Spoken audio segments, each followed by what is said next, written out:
Hi நண்பா, தமிழக அரசு அறநிலைத்துறையிலிருந்து ஒரு செம்மையான ஜாப் ஆப்பர்ச்சுனிட்டி வந்திருக்கு. கிட்டத்தட்ட 4 விதமான கேட்டகரியில் 39 வகையான பதவிகள் வந்திருக்கு. மொத்தமாக ஒரு 300 வேகன்சி வந்திருக்குதுங்க. இந்த ஜாபுக்கு பார்த்தீங்கன்னா ஃப்ரெஷர் அப்ளை பண்ணிக்கலாம். எக்ஸாம் கிடையாதுங்க. அதே மாதிரி அப்ளை பண்ணுறதுக்கும் எந்த ஒரு ஃபீஸுமே கிடையாது. நேரடி நிரந்தர தமிழக அரசு வேலை வாய்ப்புங்க. முழு தகவலை தெளிவாக சொல்ல போகிறேன். வீடியோவை முழுவதும் பாருங்கள். நம்ம சேனலை ஃபஸ்ட் டைம் பார்க்குறீங்க அப்படின்னா சேனலை சப்ஸ்கிரைப் பண்ணிக்கோங்க. மறக்காமல் இந்த வீடியோக்கு ஒரு லைக் கொடுங்க. நீங்கள் கொடுக்குற ஒரு லைக்கும் தான் அடுத்தடுத்த வீடியோ போட எனக்கு ரொம்ப சப்போர்ட்டிவாக இருக்கும். ஸோ கண்டிப்பாக லைக் பண்ணுங்கள். இப்போ வாங்க நம்ம வீடியோக்குள்ளே போகலாம். தமிழக அரசு அறநிலைத்துறையிலிருந்து வந்திருக்கக்கூடிய இந்த ஜாபுக்கான ஒரு அஃபிஷியல் நோட்டிஃபிகேஷன் தான் இது. இந்த நோட்டிஃபிகேஷனில் எண்ட்லேயே பார்த்தீங்கன்னா உங்களுக்கு அப்ளிகேஷன் ஃபார்ம் கொடுத்துருக்காங்க. இந்த நோட்டிஃபிகேஷன் பார்க்கக்கூடிய லிங்க்கை நான் டிஸ்கிரிப்ஷன் பாக்ஸ்லையும் ஃபர்ஸ்ட் கமெண்ட் லிங்க் கொடுத்துருக்கேன், செக் பண்ணி பாருங்கள். வேலைவாய்ப்பு எடுத்துக்கிட்டிங்கன்னா 4 விதமான கேட்டகரி, அதாவது வெளித்துறை, உள்துறை, ஆசிரியர்கள் வேலைவாய்ப்பு, டெக்னிக்கல் டிபார்ட்மெண்ட்டு, இந்த மாதிரி ஒரு 4 விதமான கேட்டகரியில் டிவைட் பண்ணி கொடுத்துருக்காங்க. நம்ம ஒன் பை ஒன்னாக செக் பண்ணலாம். ஸோ வெளித்துறை வேலைகள் எடுத்துக்கிட்டிங்கன்னா உங்களுக்கு ஜூனியர் அசிஸ்டன்ட் இளநிலை உதவியாளர் ஜாப் இருக்குது. ஒரு 7 வேகன்சி கொடுத்துருக்காங்க. பேசிக் பே உங்களுக்கு 18,500 ரூபாய். தமிழக அரசில் பார்த்தீங்கன்னா பேசிக் பே சேர்த்து அலவன்ஸ் பார்க்குறீங்கன்னா ஒரு 10,000 15,000 ரூபாய் நம்ம ஆட் பண்ணிக்கலாம். அப்படி பார்க்கும்போது இந்த இளநிலை உதவியாளர் ஜாபுக்கு படிகள் எல்லாமே சேர்த்து ஒரு 29,000 ஸ்டார்டிங்லேயே கிடைக்கும். குவாலிஃபிகேஷன் பார்த்தீங்கன்னா 10th வரைக்கும் படிச்சிருக்கிறவங்க அப்ளை பண்ணுங்கள். 10th தாண்டி என்ன படிச்சிருந்தாலும் எலிஜிபிள் தான். மேக்ஸிமம் இந்த நோட்டிஃபிகேஷனில் 10ஆம் வகுப்பு வரைக்கும் படித்தவங்க, தமிழ் எழுத படிக்க தெரிஞ்சவங்க, டிப்ளமோ படித்தவங்க, டிகிரி படித்தவங்க, இந்த மாதிரி நிறையவே இருக்குதுங்க. நான் ஒன் பை ஒன்னாக உங்களுக்கு சொல்கிறேன். அதுக்கப்புறம் பாருங்கள், சீட்டு விற்பனையாளர் 13 வேகன்சி கொடுத்துருக்காங்க. இதற்குமே 10th பாஸ் எலிஜிபிள். பேசிக் பே அலவன்ஸ் சேர்த்து ஒரு 29,000 ஸ்டார்டிங்கில் கிடைக்கும்.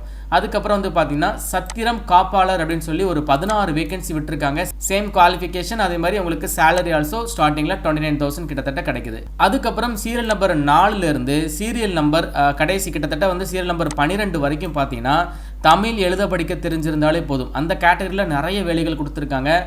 சுகாதார மேஸ்திரியில் 2 வேகன்சி கொடுத்துருக்காங்க. பேசிக் பே அலவன்ஸு சேர்த்து ஒரு 25,000 வரைக்கும் ஏர்ன் பண்ணலாம் ஸ்டார்டிங்கில். தமிழ் உங்களுக்கு நல்ல பேச எழுத தெரியுதா, நீங்கள் அப்ளை பண்ணுங்கள். என்ன படிச்சிருந்தாலும் எலிஜிபிள் தான். அதுக்கப்புறம் சுகாதார மேஸ்திரியில் உப நிறுவனங்கள் அப்படிங்கிற கேட்டகரியில் வேலைகள் இருக்குது. சுகாதார மேஸ்திரியில் உப கோயில்களில் வேலைகள் இருக்குது.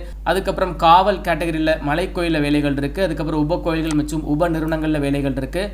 துப்புரவு பணியாளர் கேட்குறாங்க. அதில் 57 வேகன்சி. காவல் கேட்டகரியில் உப கோயில்கள் மற்றும் உப நிறுவனங்களில் 44 வேகன்சி. துப்புரவு பணியாளர்களே பார்த்தீங்கன்னா உப கோயில்கள் மற்றும் உப நிறுவனங்களில் ஒரு 104 வேகன்சி. இருக்கக்கூடிய வேகன்சியில் இந்த 3 வேலை வாய்ப்பு மட்டும்தான் அதிகமான வேகன்சி கொடுத்துருக்காங்க. ஒரு 57, 104, 44 இந்த மாதிரி நிறைய வேகன்சி கொடுத்துருக்காங்க. இதற்கு எல்லாமே பார்த்தீங்கன்னா தமிழ் உங்களுக்கு பேச தெரிஞ்சிருந்தாலே போதும். தமிழ் நல்ல பேச எழுத தெரியுதா, அப்ளை பண்ணுங்கள். என்ன படிச்சிருந்தாலும் எலிஜிபிள் தான். அதுக்கப்புறம் சுகாதார ஆய்வாளர் கேட்குறாங்க. ஒரே ஒரு வேகன்சி. பேசிக் பே 35,000 ரூபாய். அலவன்ஸ் சேர்த்து எப்படி பார்த்தாலும் ஒரு 45,000 வரைக்கும் ஏர்ன் பண்ணலாம். குறைந்தபட்ச கல்வி தகுதி 8ஆம் வகுப்பு தான். அதை ஃபாலோ பண்ணி நீங்கள் பார்த்தீங்கன்னா sanitary inspector training course complete பண்ணியிருக்கணும். இந்த கோர்ஸ் படித்தவங்க மட்டும்தான் இந்த ஜாபுக்கு அப்ளை பண்ண முடியும். இதில் ஒரே ஒரு வேகன்சி தான் கொடுத்துருக்காங்க. ஸோ இந்த மாதிரி வெளித்துறையில் மட்டுமே ஒரு 252 வேகன்சி இருக்குது.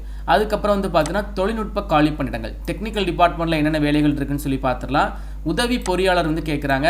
ஸோ எந்த டிபார்ட்மெண்ட்டில் அப்படின்னா எலக்ட்ரானிக்ஸ் அண்ட் கம்யூனிகேஷனில் கேட்குறாங்க. ஒரே ஒரு வேகன்சி. பிடெக்கில் எலக்ட்ரானிக்ஸ் கம்யூனிகேஷன் இன்ஜினியரிங் படித்தவங்க அப்ளை பண்ணுங்கள். பேசிக் பே அலவன்ஸை சேர்த்து 50,000 வரைக்கும் சேலரி இருக்குது. அதுக்கப்புறம் சிவில் டிபார்ட்மெண்ட்டில் கேட்குறாங்க. 4 vacancy. BTech civil engineering eligible. அதுக்கப்புறம் இளநிலை பொறியாளர் மின் டிபார்ட்மெண்ட், அதாவது எலக்ட்ரிக்கலில் கேட்குறாங்க.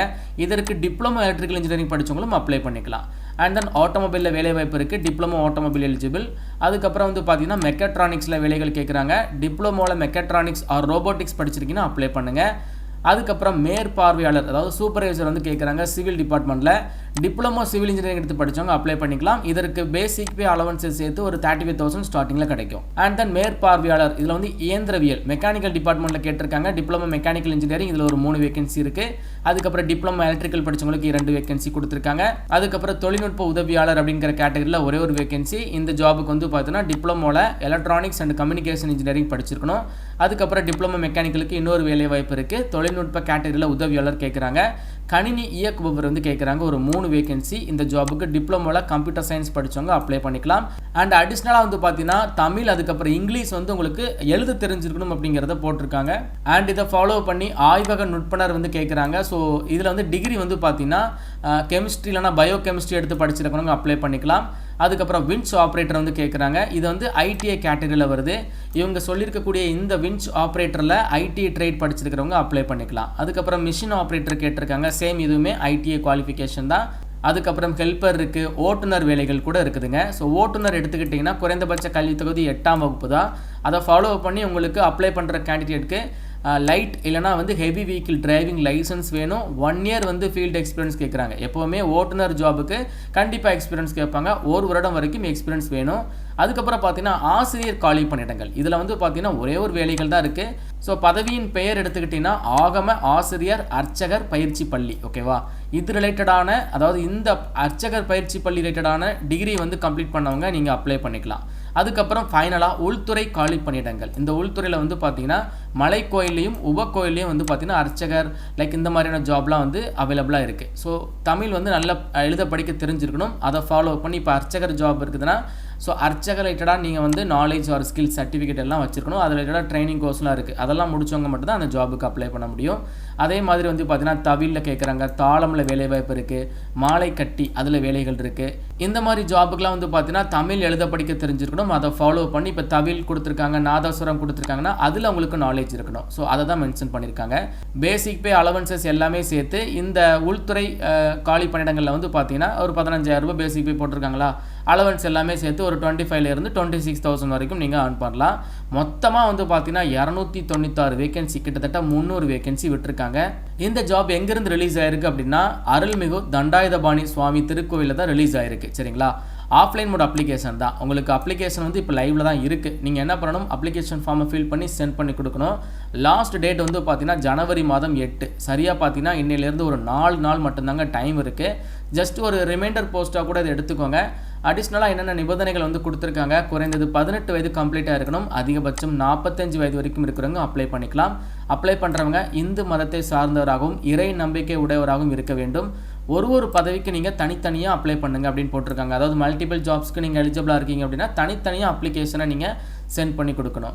அப்ளை பண்ணுறதுக்கு முன்னாடி உங்களுடைய டாக்குமெண்ட்ஸ், கல்வி தகுதிக்கான சான்றிதழ், ஆதார் அட்டையாக இருக்கட்டும், வாக்காளர் அடையாள அட்டை, இந்த மாதிரி குடும்ப அட்டை, இது எல்லாத்தையுமே நீங்கள் என்ன பண்ணிக்கணும், ஜெராக்ஸ் எடுத்துக்கோங்க. ஜெராக்ஸ் எடுத்ததை நீங்கள் என்ன பண்ணணும், அரசிதழ் பதிவு பெற்ற அலுவலரிடம் நீங்கள் அட்டாச்ட் வாங்க சொல்லியிருக்காங்க. அதாவது கவர்மெண்ட் பச்சை இங்கில் சைன் போடுவாங்க இல்லையா, அந்த மாதிரி ஆஃபீஸர்கிட்ட போயிட்டு நீங்கள் என்ன பண்ணணும், இந்த டாக்குமெண்ட் எல்லாம் ஜெராக்ஸ் எடுத்து அவங்கக்கிட்ட இந்த மாதிரி ஜாபுக்கு நான் அப்ளை பண்ணுறேன்னு சொன்னாலே அவங்க என்ன பண்ணிடுவாங்க, அட்டாச்டு சைன் வந்து போட்டு கொடுத்துருவாங்க. ஸோ பச்சை இங்கில் சைன் போடுற அரசு வேலையில் இருக்கக்கூடிய அதிகாரிகிட்ட சைன் வாங்கிக்கோங்க.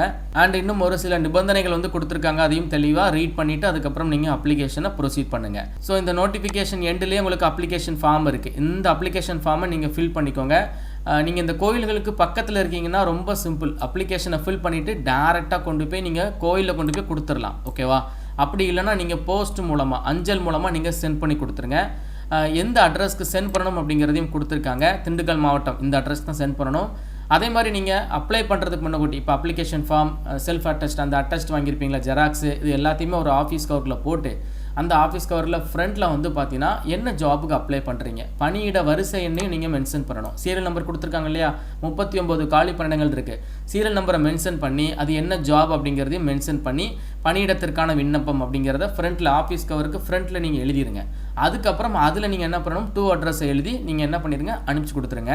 அப்படி நீங்கள் சென்ட் பண்ணி கொடுக்குறதுக்கு முன்னாடி இன்னொரு விஷயம் ஃபாலோ பண்ணணும், அக்னாலஜ்மெண்ட் கார்டு அப்படின்னு சொல்லுவாங்க. சுய விலாசமிட்ட அக்னாலஜ்மெண்ட் கார்டு. இந்த அக்னாலஜ்மெண்ட் கார்டில் 25 ரூபா மதிப்புள்ள ஸ்டாம்ப் வந்து ஒட்டியிருக்கணும்.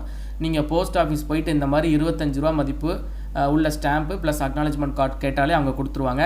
அதையும் நீங்கள் ஒட்டி இந்த கவருக்குள்ளே தான் வச்சு நீங்கள் சென்ட் பண்ணணும். ஓகேவா, ஸோ அப்ளிகேஷன் லாஸ்ட் வந்து ஜனவரி 8ஆம் தேதிக்குள்ளே உங்களுடைய அப்ளிகேஷன் அவங்களுக்கு போய் சேர்ற மாதிரி சென்ட் பண்ணி கொடுத்துருங்க. இந்த கோவில் பக்கத்தில் இருக்கீங்கன்னா நேரடியாக கொண்டு போய் கொடுத்துருங்க. ஒரு நல்ல ஜாப் ஆப்பர்ச்சுனிட்டி இந்த டிபார்ட்மெண்ட்லேருந்து இவ்வளவு வேலைகள், அதாவது கிட்டத்தட்ட ஒரு 300+ வேகன்சி வந்திருக்கிறது இதுவே வந்து முதல் முறை அப்படி தான் நான் சொல்லுவேன். அதனால் இன்ட்ரெஸ்டட் கேண்டிடேட் கண்டிப்பாக அப்ளை பண்ணுங்கள். எக்ஸாம் கிடையாது, அப்ளை பண்ணுறதுக்கும் ஃபீஸ் கிடையாது. எப்படி செலக்ஷன் இருக்குன்னு சொல்லி பார்த்தீங்கன்னா அப்ளிகேஷனை ஷார்ட் லிஸ்ட் பண்ணிவிட்டு இன்டர்வியூ மட்டும்தான் வைப்பாங்க. இன்டர்வியூவில் நீங்கள் நல்லா பெர்ஃபார்ம் பண்ணாலே போதுங்க, இந்த ஜாப் உங்களுக்கு கிடச்சிரும். நேரடி நிரந்தர தமிழக அரசு வேலைவாய்ப்பு. முடிஞ்ச அளவுக்கு எலிஜிபிள் பீப்புள் எல்லாருமே அப்ளிகேஷனை போட ட்ரை பண்ணுங்கள். உங்களுக்கு ஏதாச்சும் டவுட் இருக்குன்னா கமெண்ட் பாக்ஸில் கேளுங்க. மேலும் ஒரு நல்ல வேலைவாய்ப்பு தருடன் நான் உங்களை சந்திக்கிறேன். தேங்க்ஸ் ஃபார் வாட்சிங். See you. Bye.